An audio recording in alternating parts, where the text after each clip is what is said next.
Everybody needs a little sunshine in your life sometimes. Hey, people, this is DJ Sunshine, and I'm coming with a message that God put on my heart to share. I started this channel because God told me to, and He tasked me to do it. And whatever He tells me to talk about, I'm going to do. So, this topic came up right after the 2024 election took place, and I seen so many people just running their mouths on social media. It was just ridiculous. I just sat back and shook my head. But the moment it was over, God said to me, there's wisdom in your silence. But the ghetto part of me was like, girl, shut up. So whichever one resonates with you, we're going to go with it because there is an art to shutting up. So I'm going to try to hit this from a fleshly and carnal aspect as well as a spiritual aspect. So, back in the day when your mom would say, stay in the child's place or stop crying over spilled milk or stop crying before I give you something to cry about. How about don't let your mouth write a check, yo, can't cash. It's so many different creative ways that our parents would just tell us to shut up.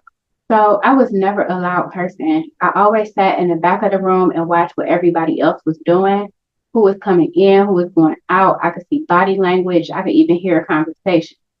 It wasn't to be nosy, but I would realize now that I am a watchman and an intercessor, and that's why I was doing that. I felt the need to see everything that was going on. And there's also a saying that when you are quiet, more people will listen to you when you actually open your mouth because they want to hear what you have to say. Now, I can get a little loud when I'm around people I know and in comfortable spaces, but in general, you're not going to hear me. But as I grew deeper into spirituality and found my purpose, I realized I was dealing with something called a mute spirit. And it's the spirit that holds you back from acting on and speaking out against things in fear of rejection. So the enemy will attack any and everything he can to divert your work in the kingdom. But the enemy is distracting you and discouraging you from doing what God has called you to do. Life and death are in the power of the tongue. So we have to be careful what we release with this weapon. We all have heard the phrase, speak things into existence, but the enemy is distracting you and discouraging you from doing what God has called you to do. So let's get into it. Why is it important to keep your mouth shut?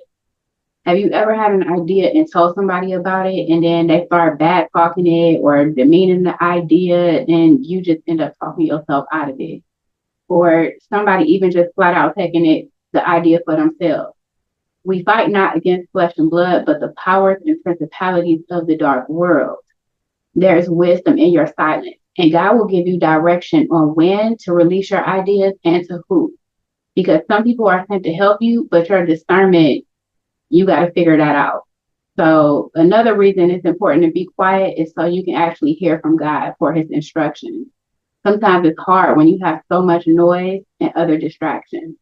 The enemy walks around seeking whom he can devour. And James 1:19 says we should be quick to listen and slow to speak, and not just to listen, but to listen for what he's telling us to do. And I know sometimes it's hard to be quiet because as women, we like to talk and fellowship, and some of us gossip. Proverbs 10:19, too much talk leads us to sin. Be sensible with your mouth and keep your mouth shut. Proverbs 9:13 says, a loud woman lacks wisdom. And Proverbs 7, that is a whole story about a woman who was loud and wouldn't stay home. She was just for the street. She was literally on the corners, if you go read it. And when you think about it, when you get mad, you tend to say things you can't take back. Be angry, but sin not. It's better to be silent.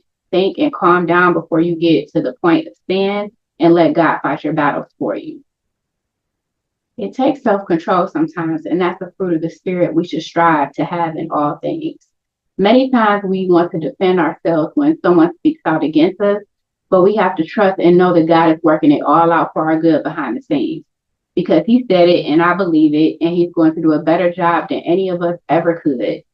And through that quiet time, he is building us and shaping us into what he needs us to be.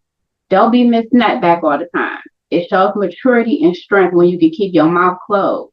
The person who always has something to say, they have a spirit of pride. And it shows a lot of other underlying issues like insecurity, self-esteem. Maybe they weren't heard as a child. The spirit of offense comes into play. Not saying that's always the case though, but like, have you ever been in a situation where you get done talking or arguing with somebody and you be like, why did I even just say something to this person? It just went nowhere. And sometimes people just don't be on your level sometimes to receive what you're giving to them. There is peace in your silence. Yeah, you won. The Lord said, agree with your adversary. So pick and choose your battles wisely. Silence speaks louder than words sometimes. Make the devil mad when he see he can't get to you. Being quiet also gives you time to forgive. And if you don't know, forgiveness is a big thing. It's a key to a lot of things. It can block or open doors for you. Ephesians 4:32 and Matthew 6, don't let anything or anyone block your blessings. It's attractive to be silent. For those of us that are seeking spouses, I'm sure the men would agree.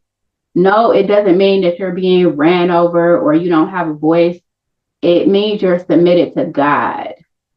There's plenty of verses that speak to that, of having a meek and humble spirit. Titus 3 goes into that. Of course, the Proverbs 31 woman, 1 Peter. No man wants a loud and boisterous woman, and quiet as it's kept, you can get a lot more out of him based on how you speak to him in your tone. Being silent speaks to your character, that you are not easily provoked, and being silent doesn't mean you're weak. It takes strength and it shows respect and faith that you know that God is handling it all for you. It took me a while to learn to be silent, especially when you grow up and you see a whole bunch of loud Black women and the mid snapbacks and all of that. God put me in a hidden season to develop me. I went through a lot of trauma where all I could do was go to God. I felt alone a lot of times, but God never leaves you and never forsakes you. He puts you in that place for you to recognize that fact. And while he is preparing you, you don't want to be exposed before it's time by running your mouth or while you're still maturing spiritually. When you have a kingdom purpose, the enemy is always going to try to ruin it. So in these seasons, he's preparing us how to fight by reading his word, learning how to pray before releasing us and showing us off to the world what he's done with us in this time. He makes a table in front of your enemies. Being hidden and silent is God's protection over us. So stay hidden. Higher levels equal higher devils. The more you go through, take it as a stamp that you are important to the kingdom. Be humble, stay prayed up, live a repentant and fasted lifestyle, and he will sustain you. Keep your hands clean. Keep a pure heart, and everything's going to be okay. Thank you for watching this video. I hope you enjoyed it. There's more to come. Support your girl, CJ Sunshine. Buy my book. Send the link below. Subscribe, like, and do all that YouTube stuff people say. Peace. Everybody needs a little sunshine.